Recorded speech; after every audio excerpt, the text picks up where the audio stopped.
ಮುಂದಿನ ಪ್ರಶಸ್ತಿಗಳನ್ನು ಮಹಿಳೆಯರು ಯಾವಾಗಲೂ ಒಂದು ಸೇವೆಯ ಪ್ರತೀಕ. ಯಾವಾಗಲೂ ಒಂದು ತಾಯಿಯಾಗಿ, ಒಂದು ಮಗಳಾಗಿ, ಒಂದು ಹೆಂಡತಿಯಾಗಿ, ಒಂದು ತಂಗಿಯಾಗಿ ಈಗಾಗಲೇ ನೀವು ಸಮಾಜಕ್ಕೆ ಒಂದು ಸೇವೆಯನ್ನು ನೀಡ್ತಾ ಬಂದಿದ್ದೀರಿ. ಅದರ ಜೊತೆಗೆ ಇವತ್ತು NSS ನಲ್ಲಿಯೂ ಸಹ ತಮಗೆ ಸೇವಾ ಭಾವನೆಯನ್ನು ನಮ್ಮ NSS ಕಲಿಸ್ತಾ ಇದೆ. ಈ ಏನು ಸೇವಾ ಭಾವನೆಯನ್ನು ಸಮಾಜಕ್ಕೆ ಮುಟ್ಟುವಂತ ಕಾರ್ಯವನ್ನು ಮಾಡಬೇಕಾಗಿದೆ. ಅದರ ಜೊತೆಗೆ ಸಮಾಜದಲ್ಲಿ ಅನೇಕ ಅನಿಷ್ಟ ಪದ್ಧತಿಗಳು ಇವತ್ತು ಇವೆ, ಅವೆಲ್ಲವನ್ನು ಹೋಗಲಾಡಿಸಬೇಕು. ನಮ್ಮ ಜಿಲ್ಲಾ ಪೊಲೀಸ್ ವರಿಷ್ಠಾಧಿಕಾರಿಗಳು ಹೇಳಿದರು, ನೀವು ಯಾವ ರೀತಿ ನಾವು ಅಚೀವ್ಮೆಂಟ್ ಮಾಡಲಿಕ್ಕೆ ನಮ್ಮ ಗೋಲ್ ಏನಿದೆ ಆ ರೀತಿ ನೀವು ಆ ದಾರಿಯಲ್ಲಿ ಇವತ್ತು ನಡಿಬೇಕಾಗಿದೆ. ಭಾರತ ದೇಶ ಇವತ್ತು ಯುವಕರ ಮೇಲೆ ಅವಲಂಬಿತವಾಗಿದೆ. ನಿಮ್ಮೆಲ್ಲರ ಪಾಲುದಾರಿಕೆ ದೇಶದ ಅಭಿವೃದ್ಧಿಯಲ್ಲಿ ಬಹಳ ಮುಖ್ಯವಾಗಿದೆ. ಆ ದಿಶೆಯಲ್ಲಿ ನೀವು ದೇಶ ಹಾಗೂ ಸಮಾಜದ ಸ್ವಾಸ್ಥ್ಯ ಕಾಪಾಡಲು ಶ್ರಮಿಸ್ತೀರಿ ಅಂತ ನಾವು ನಂಬಿದ್ದೇನೆ. ಅದರ ಜೊತೆಗೆ ನಾನು ಜಿಲ್ಲಾ 5 ವರ್ಷ ಒಂದು ಕ್ಷಣ ಕೂಡ ವೇಸ್ಟ್ ಮಾಡಬೇಡಿ. ಈ 4-5 ವರ್ಷ ಒಂದು ನಿಮಿಷ ಕೂಡ ರಾಂಗ್ ಥಿಂಕಿಂಗ್ ಮನಸ್ಸು ಕೊಡಬೇಡಿ, ತಪ್ಪು ದಾರಿ ನಡಿಬೇಡಿ.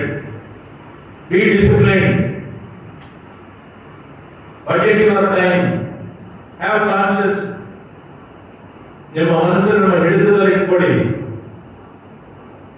Be stable minded.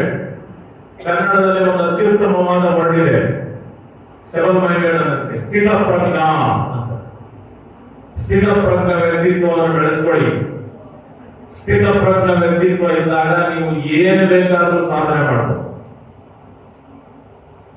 ಇಲ್ಲ ಅಂದ್ರೆ ಏನೂ ಸಾಧನೆ ಮಾಡಲ್ಲ. This I want, this I don't want. Such should be the decision. Decision making ಅನ್ನೋದು ಏನಿದೆ ಅದು ನಿಮ್ಮ ಹಿಡಿತದಲ್ಲಿದ್ರೆ ಯು ಕ್ಯಾನ್ ಡೂ ಮಿರಾಕಲ್ಸ್. ನಿಮ್ಮ ಮನಸ್ಸು ನಿಮ್ಮ ಹಿಡಿತದಲ್ಲಿ ಇದ್ದೇ ಇದ್ರೆ ನೀವು ಏನೂ ಸಾಧನೆ ಮಾಡಕ್ಕಾಗಲ್ಲ.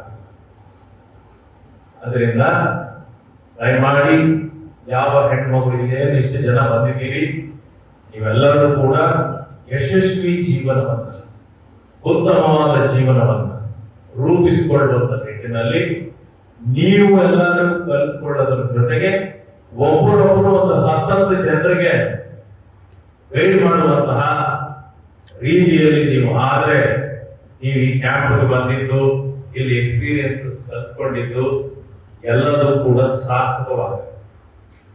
ಹಾಗಾಗಿ ಪ್ರತಿಯೊಬ್ಬರು ಕೂಡ ನಿಮ್ಮ ಯಶಸ್ವಿ ಸಂತೃಪ್ತ ಜೀವನವನ್ನ ಮುಂದಿನ 40 ವರ್ಷ 50 ವರ್ಷ ನೆಮ್ಮದಿಯ ಬದುಕನ್ನು ಬದುಕುವಂತ ನಿಟ್ಟಿನಲ್ಲಿ ನಿಮ್ಮ ಪ್ರಯತ್ನ ಜಾರಿಯಲ್ಲಿರಲಿ. ಅದು ಬಿಟ್ಟು ನಿಮ್ಮ 4 ವರ್ಷದ 5 ವರ್ಷದ ಜೀವನ ನಾವು ಎಂಜಾಯ್ ಮಾಡಬೇಕು, ಸಂತೋಷವಾಗಿರ್ಬೇಕು, ಚೇಷ್ಟೆ ಮಾಡಬೇಕು, ತಪ್ಪು ಮಾಡಬೇಕು, ತಂದೆ ತಾಯಿಗಳ ಸುಳ್ಳು ಹೇಳಬೇಕು,